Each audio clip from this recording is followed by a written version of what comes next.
Hi, we are at the Truck World 2024 and we have been seeing some amazing technology coming in, how the trucking and transport industry is evolving.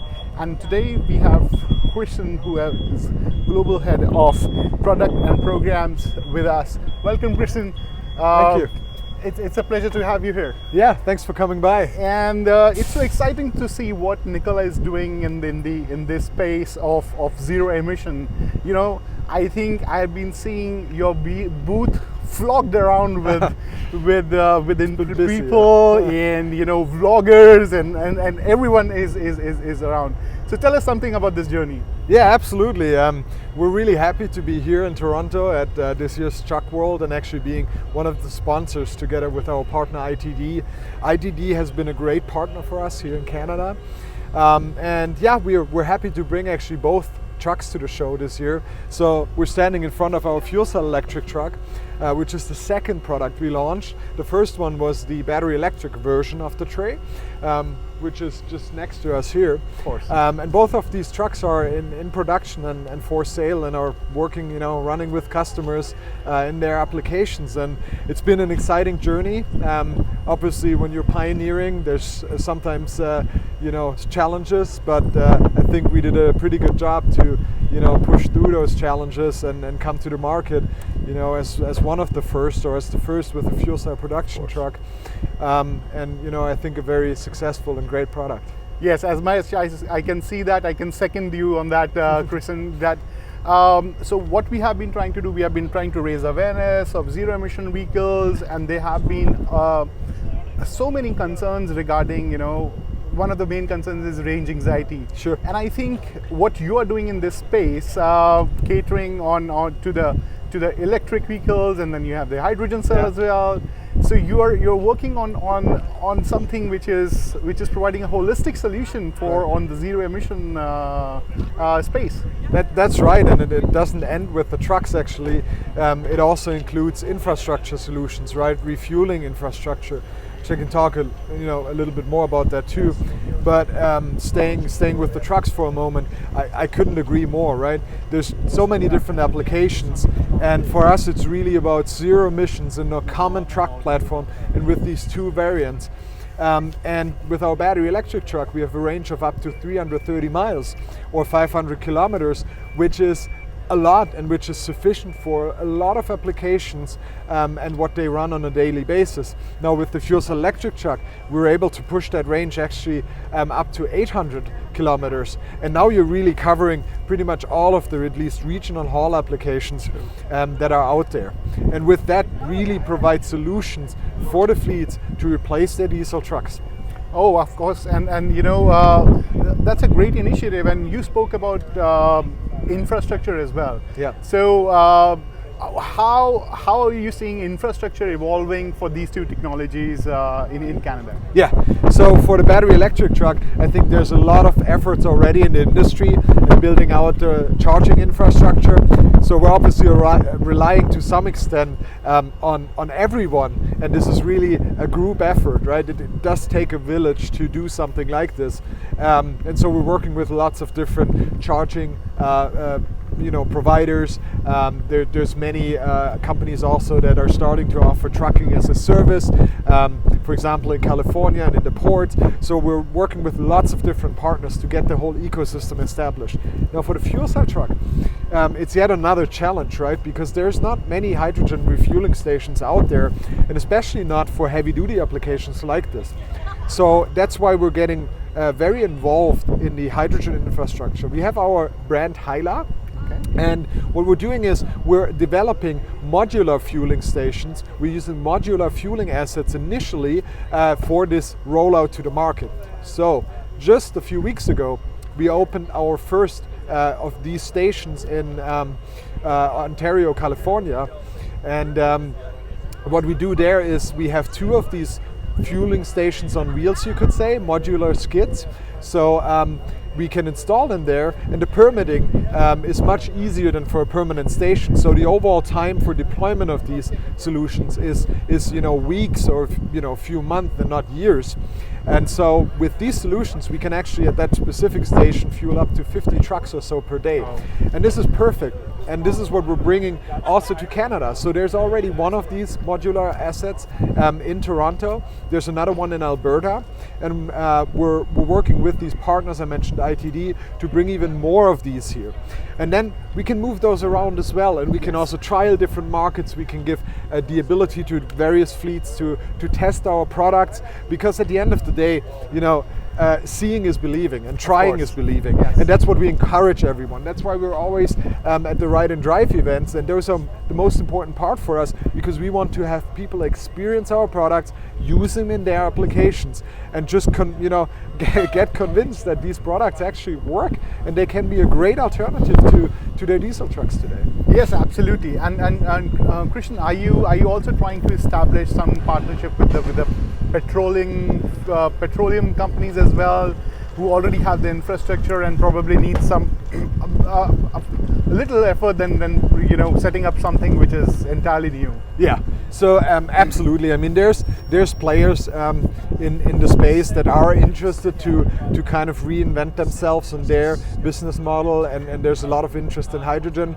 And obviously, we're also working, for example, with certain truck stop providers and locations on options to bring fueling points into existing truck stops. So you don't have to, establish everything from the ground, and there's certain infrastructure already available in terms of restaurants and so on. So we're really looking in all of these possibilities, and as I said, this is really working together with partners. Just because of the expertise that's needed, the capital that's needed, and making sure that we really stem up and then build up that whole ecosystem. Yes, of course, we are trying to build that motivation as well. So and that's great, actually. So thank you for being, pioneers yourself and supporting these efforts. Thank you, Christian. Of course, we have talked about so many things. Now, time to talk about this beauty here. I really love the honeycomb design here and how you have designed. So we have been seeing a lot of zero-emission vehicles here. Most of the companies have stuck with the traditional diesel power design, but this is something looks very future, right out of a sci-fi movie. Yeah. So we opted and we went for the cab over design, so it's different than the trucks you typically see in North America with like the conventional long nose design. And if you look at it, other markets, right, in Europe, for example, cab overs are what you have in the market there, almost exclusively. And the reason is that there's legislation that limits the overall length, so you can't really afford to do those long nose trucks. And in the US and Canada and North America, these cab over trucks went away in 70s, 80s. You had more cab overs, and then they ultimately went away mostly in kind of the 90s. And the reason was because you were sitting on top of an engine. And the engine was vibrating, and it was loud, and it had all of the fumes, and we don't have that in these trucks. Of course. So we thought for a zero-emission truck like this, the cab-over design is actually a great option. And once you get into the truck, you will see that the field of view, the forward and high seating position really has an advantage, especially if you're trying to maneuver very, very tight spaces. Yeah. So, and I'm no expert, but does the nose shape helps in a bit of aerodynamics? Yeah. Or for sure. I mean, with kind of a more of a flat design, there can be some challenges. We actually, in the fuel cell truck, what we did is we designed a new grille, a new bumper section compared to the battery electric truck, because this truck will do more long haul and higher speeds, and so it's more important. So with that design, we were able to optimize the aerodynamics quite a bit compared to our battery electric truck. So that's absolutely a good point. So. Of course, yes. So as we walk around through the truck, if you could take us through some of the features. Absolutely. So let's start at the front. Yeah, what's under the hood? So we can open the grille here, and you'll see a big radiator. That's the radiator that's required for the fuel cell cooling. And if you look here in the side, you will be able to see the fuel cell system itself. So in the place where typically the engine would sit in a cab over design, we have the fuel cell. The fuel cell was a joint development with Robert Bosch, so they developed this fuel cell specifically to our specification and for this application. It has 270 horsepower output, and that's a net power output, and that's rated end of life output as well. Yes, okay. And then we pair that fuel cell system with a battery system. So we still have 2 battery packs inside of the vehicle. Yeah, sure. So those 2 battery packs sit in the center section here, and it's 2 82 kilowatt hour packs. The range comes obviously out of the hydrogen, so our hydrogen storage system has 5 tanks. So 1 tank is here, then 1 on the other side, and then 3 behind the cab in what we call the backpack assembly. So they're stacked up here. Okay. And each of those tanks hold 14 kilograms of usable hydrogen for a total of 70 kilograms. And as I mentioned, that's good for a range of about 800 kilometers. There's obviously a lot of shared technology between the 2 products. There's a lot of shared parts. The suspension system, for example, or better, the whole rear assembly here in the fuel cell truck is the same as in the battery truck. We have 1 driven axle, 1 powered axle, and that's where our e-axle sits. That was a joint development as well with Fiat Powertrain, part of the Iveco group, who we partnered with early on. And that e-axle has 2 electric motors for a rated power output of 400 kilowatt continuous or 536 horsepower. And so the battery and the fuel cell work together in tandem to essentially provide the power for the system and for specifically the drive axle. Okay, and Christian, this technology also uses a regen? Absolutely. So this is one of the reasons why we still have a battery pack. We handle kind of the load dynamic with that, but also for regenerative braking. So we definitely want to get the energy back, and it really acts as your replacement for your engine brake, obviously. Yeah, sure. And Christian, talking about the safety of what are the salient safety features that we have here? Absolutely, it's one of my favorite topics, just because we take safety very, very seriously, and we have done a lot during the development to ensure that we have a safe product here. So it starts with the basic design, right? If you look at, for example, the structure here that holds the hydrogen tanks on the side saddle locations as well as the back, then this structure was developed in multiple iterations to be able to absorb crash events. So we had multiple development loops, a lot of simulations, a lot of actual physical crash testing. So we did 2 or 3 loops of crash testing as well. And we also have a crash detection system. So we use the same technology that is used for airbags to detect the crash, and then within only 200, 300 milliseconds to essentially fire a pyrofuses to get the electrical connection opened and also close the valves on the hydrogen system so you're as safe as you can be. We also test the tanks. Yes. Specifically, they're high pressure. We store the hydrogen gas at 700 bar, 10,000 psi. So it's a very, very high pressure. So those tanks get tested through multiple loops and legs. So we do drop testing in different variations. We do engulfing fire testing. We do ballistic testing, so we shoot at the tanks. And in all of these cases, the tank can never rupture. It can, in a penetration case, it can leak but not rupture. And now comes another aspect, which is hydrogen is lighter than air.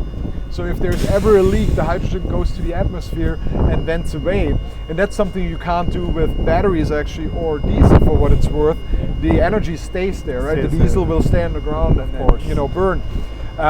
For the hydrogen tanks, it vents, it goes into the atmosphere, and you can actually create a safer situation that way.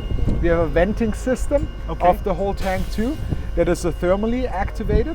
So think of it like your sprinkler system, fire suppression systems in buildings. It's a similar, in a similar way, those trigger if they're exposed to heat for a certain duration, and then it vents the hydrogen out of the truck. And with that, we can get rid of the energy in case of, for example, a severe crash. Oh yes, of course, Christian. There are some of the amazing points, because one of the questions that always come along is hydrogen being very flammable, and Absolutely, there are apprehensions. But I think the points you just made, I think clears out everything that someone That's might great. have concerned. That's great. Yes, and talking about, I'm really interested to see where is the exhaust and what. The exhaust, there is an exhaust, right? Exhaust, Because we have a fuel cell system. Yes. But all we exhaust is water and air and a little bit of hydrogen, and that's it. So the exhaust is actually routed underneath the vehicle. So if you look down here, you'll probably see a little bit of a puddle with water, and that's where the exhaust is essentially emitting the water. Yes. So it's obviously kind of fun that the only product you get out of the exhaust is water. So Yes, I mean, that's great. So yes, Christian, I think, we had a great walk around some of the features. Why don't we go in the cabin and see what we have here? Absolutely.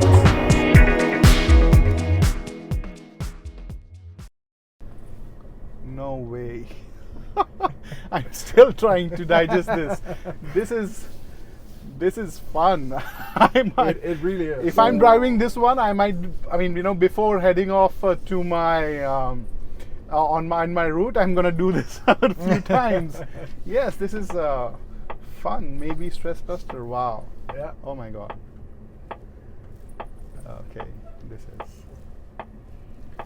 more than a normal car. And then you can obviously, once you have the fifth wheel loaded and you have a trailer hooked up, the ride will be a bit smoother.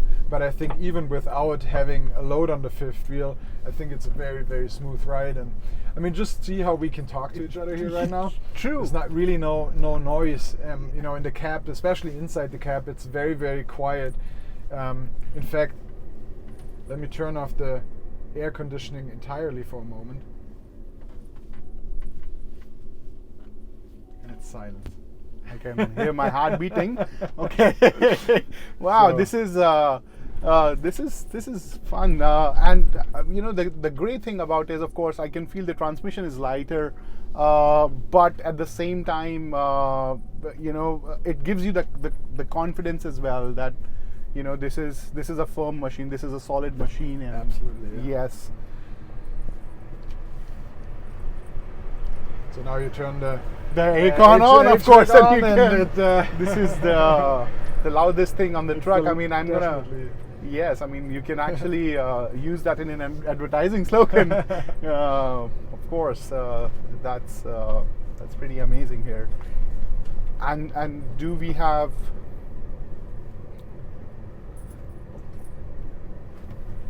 So do we have features like collision warning? Right. All of those. Right. We have advanced, automatic emergency braking.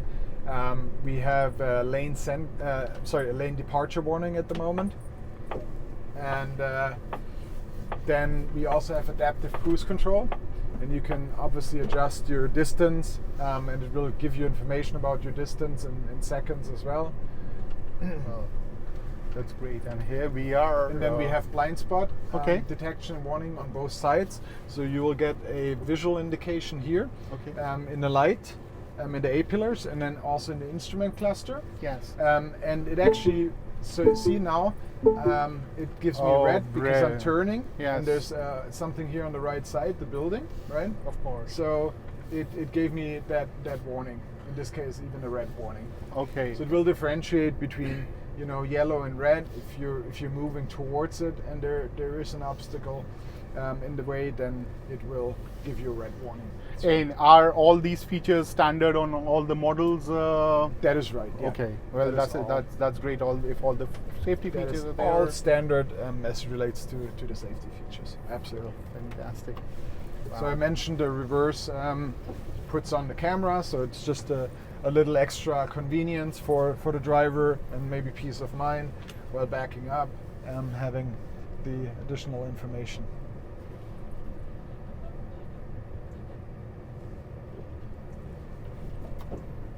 Okay. Okay, so here That's we it. are. Well, That that was was one me. of the smoothest ride ever I had, I must say. And I'm not exaggerating on that one. I mean, I think I thoroughly enjoyed. And Christian, you were as much you are a camera person, you're an amazing driver as well. Thank you. Well, thank you so much, Christian, for having us. Thank you, And guys. this was an It was amazing. a pleasure to talk to you. Thanks for coming by, and again, thank you for supporting all of these efforts in terms of the zero-emission vehicles. So thank you so much. Thank you, Christian.